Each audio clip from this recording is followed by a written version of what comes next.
Right. Bit complicated there. Hoping that we're back. Nigel was trying to tell me that I wasn't live. It says on the stream that I am live, so there you go. I think I need my strategies. I'm just gonna suggest that I try the PowerPoint now and see if it works.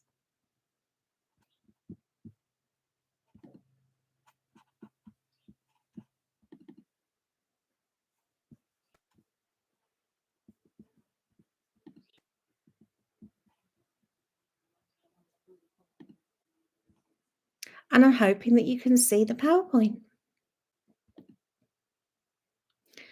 So it's been a strange initial live stream experience. Um, the first version didn't work at all because Google wanted permission to share my screen and cut me off.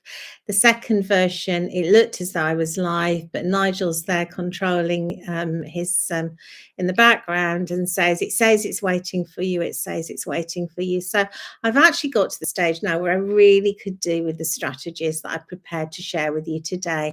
So we're at the Frugal French homestead, the Frugal French farmhouse, and the title today was Everyday Doses of Positive Therapy, and we were doing a live session today on the 7th of April.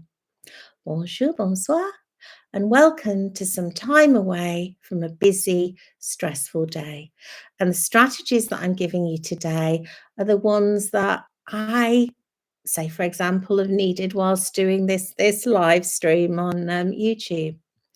I will go back to that. That's something we took yesterday. That's apple blossom or quince blossom in the garden, and it's lovely. It's finally stopped raining here in central France.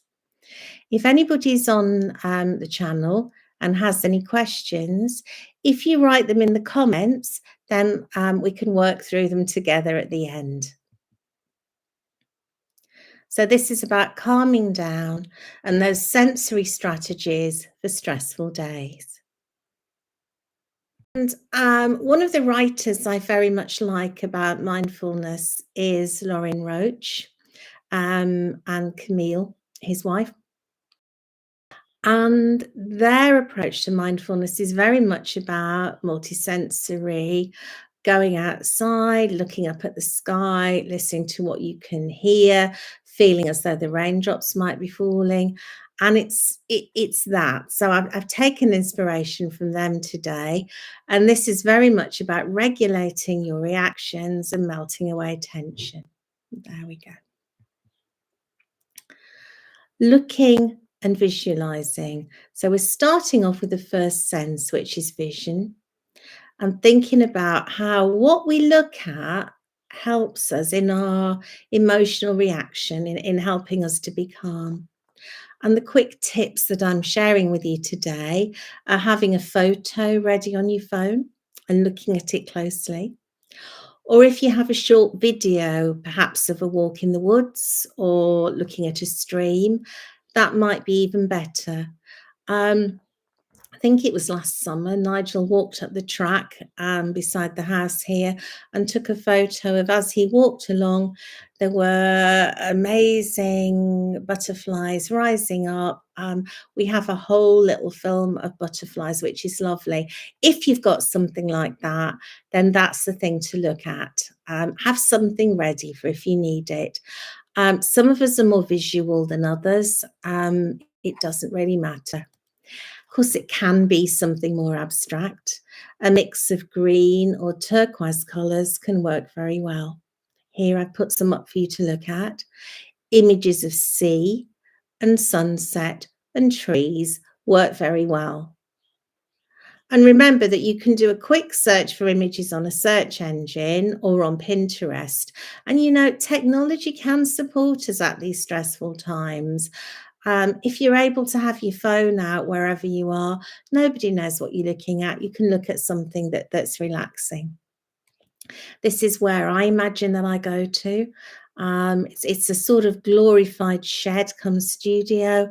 and it's surrounded by trees, and that's where I would escape to. So there you are. That's a lovely place to be for me.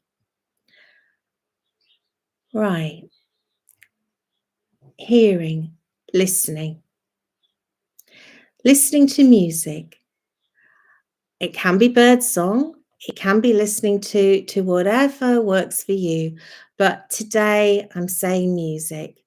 It both distracts and it calms the mind and body. And choose something which is calming with a slower beat.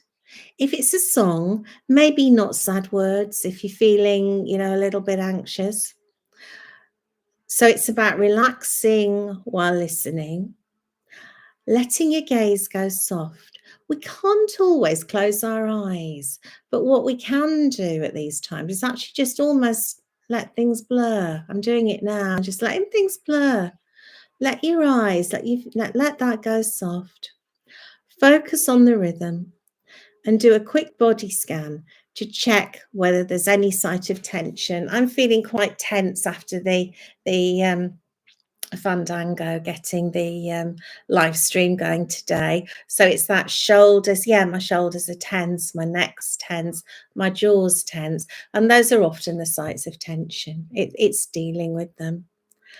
Choice of music absolutely doesn't matter. This is about what calms you as an individual and your brain, and changes that stress reaction. So there's less cortisol pumping around the body, and there's much more calm response.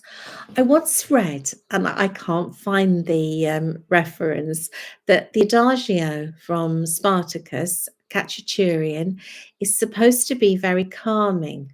Um, and it's supposed to have that feeling of calmness, the ideal rate that we might have for our pulse if we were feeling calm. So that's always a good one. I chose a bit of classical music that's more modern, quite repetitive, but that can be good sometimes, by Arvo Part, Spiegel im Spiegel. And again, there's a reference for you to that. Music is very individual. Someone I know always chooses Albatross by Fleetwood Mac. And I listened to it as I was preparing this for you today. And it does have that very strong, rhythmic, pulsing beat if you listen to the bass line. Soundscape and playlists. Having that time out with classical music or some smooth music, a montage of melodies, a melange of melodies. We're hoping to produce something in the next couple of weeks involving beautiful pictures from the garden with some music, a springscape, and a playlist to go with it. So that's a work in progress. I worked in a part of the country in the UK for 15 years where I'd been used to saying, do you want a cup of tea? Do you want a drink? And everybody said, do you want a brew? And there we go. Taste. The suggestion is a brew. The go-to for me is a cup of tea. I'm English, it probably would be. But fragrant green tea, since moving to France, I've got quite accustomed to having that green tea, or floral chamomile. And hold that cup, smell the fragrance, and feel the warmth of the cup. For others, and not everybody likes a hot drink, a cold drink works equally well.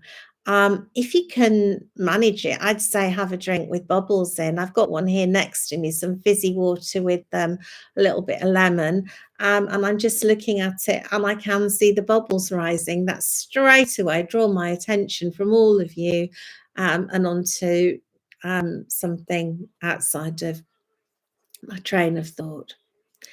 It really doesn't matter. Sipping from a water bottle or a paper cup is fine. It doesn't matter.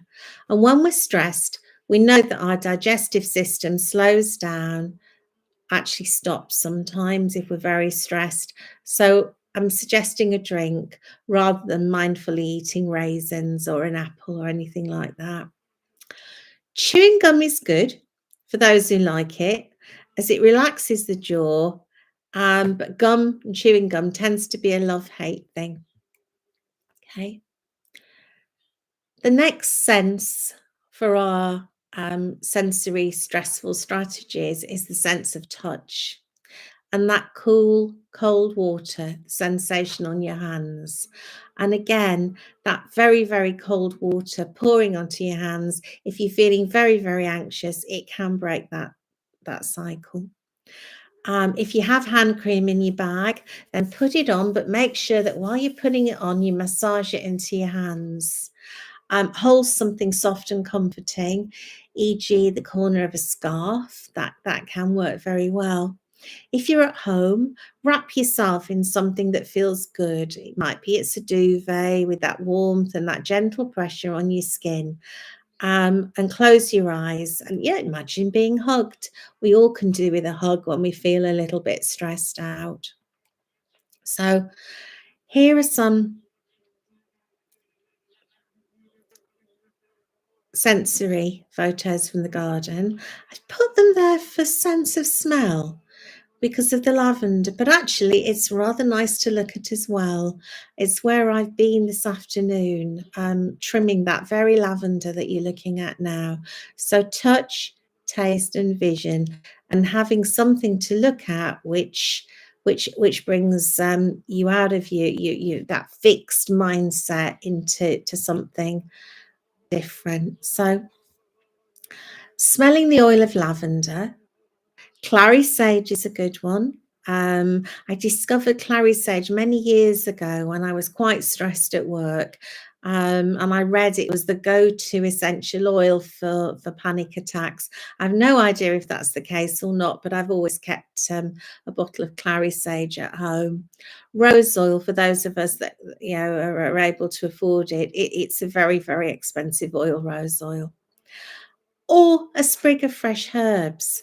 Having been trimming the herbs on the terrace, the ones that you can see there in front of you ready for the summer, I've got a pile of herbs on the table at the moment, and that touch of the herb and the smell of the leaves, is fantastic for reducing that reaction to stress. Breathe in the scent, focus on the scent. Just when I had a very stressful job, I used to have a tiny bottle of clary sage oil in my bag, and a few drops on a tissue works quite well too.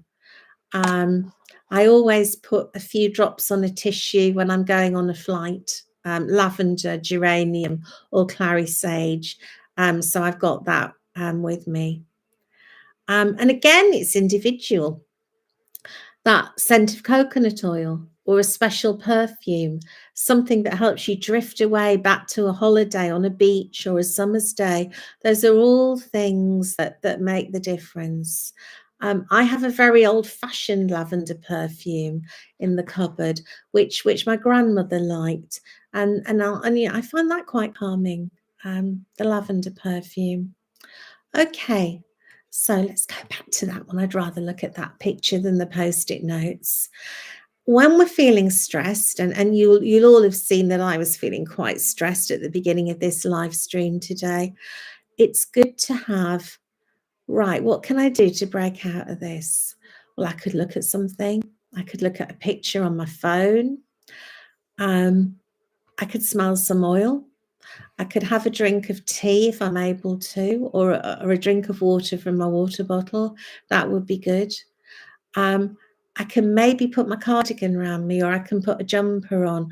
I can do something that just gives me that sense of touch, or even just holding your hands together. Just feeling that. Anything that actually brings in that multi-sensory stress strategy. So that's what I wanted to share with you today. So if anybody has any questions, if you write them in the comments, I'll answer them now, or I'll come back and answer them in the comment box within the next hour or so. I'll just check with Nigel, who's doing the technical today, whether there's anything that's come up that I need to respond to at this moment. So it looks as though there isn't, which is quite good because it's been a little bit of a stressful one recording today. So I'm going to say au revoir, à la prochaine. And oh yes, we are trying to get to that 1,000 subscribers. So if anybody feels as though they'd like to subscribe, we would be really grateful. It makes a difference, but understand if you'd rather not. So take care and have a lovely week. Bye.